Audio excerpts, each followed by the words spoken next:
Hey guys, it's Wednesday, September 11th, and in lieu of what we're all thinking about today, um, I wanted to bring some thoughts about unplugging from the system and why a lot of people are doing it. Like, a lot of people are doing it, and just different things that I have watched other people do and changes I've made in my own life based off of them.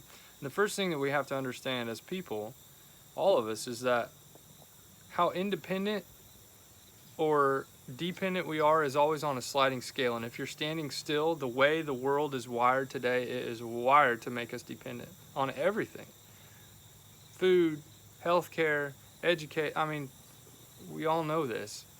So if we're not actively doing things to create more liberty in our life, like, you have to swim against the current to create independence in our life, because next year when July 4th rolls around, a lot of people get off work and have a fun time and go to the lake, but they're not actually celebrating independence from anything. They're celebrating slavery, and the people that are pulling the strings, oh man, I can only imagine how much they love the idea of giving the people a day off from the system, uh, while they just keep filling their pockets fuller and fuller. Now, we as people, I mean, we acquire wealth, but when we do it, like, when we think that we're voting for change every 4 years in November, no, no, no, no, no, no. You're not creating a disruption in the system by waiting 4 years to make a change. We create disruption in this system, like these little things right here. These are all voting ballots for what you want the world to be like, and where you choose to put them. That's what creates the energy. So, like, I don't try to put my money in anything that is fed into the subsidies that our government just hands out to other people. Let's go the healthcare route first. We quit using healthcare. We quit Blue Cross Blue Shield. We know what that's like, because really what it does in our minds, in our psyche as humans, is you're going to be taken care of, therefore you don't have to take control of your own health. And look what's happened to us. It's like the analogy of don't feed the wildlife because they will become dependent on you. Well, we've cheapened food, we've cheapened the value of food to make it more accessible so more people can have it more readily available. And it's made us sicker, and it's made us more dependent, because one little thing goes out, like we're getting ready to enter this grand solar minimum I'll talk about. So we're not really going to notice a huge degree, but the amount of growing degrees and growing days is dramatically less. If you notice, we had a very cool spring, a wet spring, a very wet winter, a very cool summer. We only had one day in the hundreds. So the growing zones are shifting dramatically. What does that mean for how we grow food? We don't know yet. I'm not going to speculate. I'm just observing right now. It's the same as all of us should be doing, so that we can adjust and make changes in our own life. So we quit Blue Cross Blue Shield, and now we use a Christian health share, which is really cool because it doesn't breed that complacency anymore, because ultimately something big could happen. And you know what? Yeah, it forces us to put our faith in God that He's going to take care of the details. And if something big does happen, we're just going to have to give Him the glory anyway. And we're going to depend on real people in this health share. This is the cool part about this. Every month when we pay our premiums, they send us a list of people that have health demands and things that you can, once your quota is written, you can send them money as a blessing. The government system is never going to be set up to be like that. Nobody's going to be blessing anybody. We just ship all our money off, and they decide where it goes and who it does, and we don't have any say in it. That time for us who are pursuing more liberty and freedom in our lives, we don't like that. Let's go the food route. We can all open our pantries. See, healthcare and food go hand in hand, because if you are complacent and not taking control of your health, you will just buy and consume anything as long as it's cheap and it's good. But that doesn't work if you take control of your health. You know that healthy food, yes, is a little bit more inconvenient to, if you're going to grow it yourself, or to find really high quality fuel for your family's body. So if you are not changing slowly The changing of the pantry and the changing of the paradigm of health in our homes is something that happens slowly. Husband and wives, you get together and we go, babe, we got to make a change. We got to figure out how to change this. Children's attitudes changed overnight. Their success in school changed overnight, all by changing what we put in our cupboards. No cereals, no crackers, no frozen pizzas. Whole foods, real foods, bought locally. You're using these voting ballots right here to patronize the things that you want to see in the world. Yeah, I love patronizing our little Fredonia hardware store a lot more than I like the freedom of sitting at home and being on Amazon. Of course, it's more convenient. But I'd much rather see stuff staying local. Paid in cash. Straight to the farmer. I go straight to my farmers to buy grain. I don't go to corporations. I have tried to wean myself off of that. I want to patronize individuals, not big business. I'm okay with small business. I love small business entrepreneurs, but their hands are so much more shackled. I would rather patronize them without the heading of their business over them, if that makes sense, just because of the whole corporatocracy of the thing. Let's go to education next.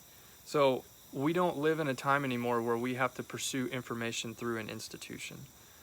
I love the people in higher education. They're some of my best friends in the world, but that time has passed and information is now something that we can acquire freely. That is one of the great things about being alive in this world today we live in, is you can know anything at your fingertips. And people 100 years ago, they couldn't do that. They had other advantages over us. But this is the advantage. We don't have to take the blind trust of the experts for it anymore. We can now do the work and go do the research and figure out, is this dude blowing smoke or is this for real? We don't have to take the person on the TV waving their arms. We don't have to take their word for it anymore. And in the education thing of it, like the education system right now is geared for specialization. But if you've ever read any of the research on, the 10,000 hours research versus and specialty, early age specialization where, you have your kids and you're trying to get them on one thing to be just an amazing person at it. Well, I listened to a really long interview yesterday evening about that's not what the research says. The research says an extreme well-rounded child that has tried many things over their childhood, who is able to make post-onset evaluations afterwards and start to connect the patterns of recognition between all of the different things that they do. So they play many sports. They don't just play one sport. All the way up until their teens, they're not completely throbbed with technology. They don't have a bunch of video games. It's not specialization at an early age that makes champion just, crazy people that are disrupting the system at a later age. It is diversity of skills, and the research is out on it. So in terms of education, yes, we need to figure out ways. I mean, obviously, we have done things to try to figure out how we can be responsible for our own children's education, and it is, believe me, it's not convenient. Holy cow, it tests my patience every day. But it's one of the things we felt strongly about, was trying to figure out where ultimately we wanted to put the burden on ourselves for trying to figure out how much diversity can we put in our own children's lives so that when they go out into the world, they can help a multifaceted amount of different things that they are able to do to help people. Not just one thing.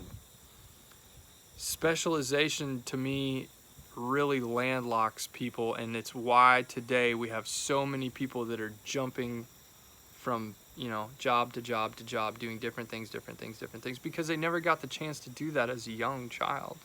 I'm from education, and now I'm just totally diving deep into connecting what I know in patterns of recognition into the world of health, disease, medicine, farming, and all of those patterns I learned through my education in music, which you would never think they're so unrelated. So their paradigms are so different, but really, it's helped me connect so many dots between two completely different ways of life, that if you specialize in farming, or you specialize in medicine, or you specialize in disease, you're never able to look back at the macro sense of things. And that's why I've had so many eye-opening things happen in front of me, is because I'm able to really pull my head back and observe. Observation for us is the ultimate key for us unplugging from the system. So food, education, your health, and where you consume your information.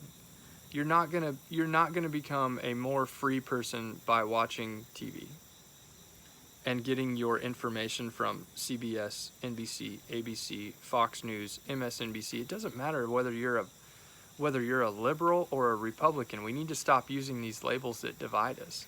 You see, both sides need to unplug from the system, because they're making both of us dependent, and they're just making us fight against each other. I have friends on both sides, but I have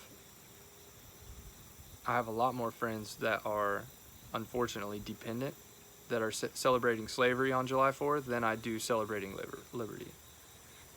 But the number is changing very quickly. People are figuring it out. And if you're not figuring it out, pull your head up and observe for a while. Take some free time and just stand somewhere and watch people. Watch us do our thing. Not me in particular, but just watch humans. Go to the gas station, just stand at the door and watch them for 20 minutes. Go to Walmart, go to G&W, go to Dollar General, go to hardware store, and just watch people interact and see what you notice.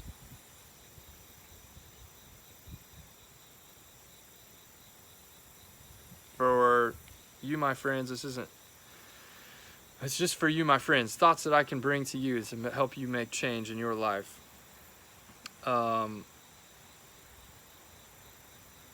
Ultimately, we are all responsible for our own everything. And the less we depend on our government to make those decisions for us, because they're never going to have our best interests in mind. They're never going to do it efficiently. They're never going to do it in time. They're going to waste time. They're going to waste money. And it's always going to be below our expectation. That is the one thing we can be certain about. So friends, on this day of remembrance of what's going on, just remember we got some changes to make, and our liberty is at stake. Love y'all. Have a great day today. We'll see you tomorrow.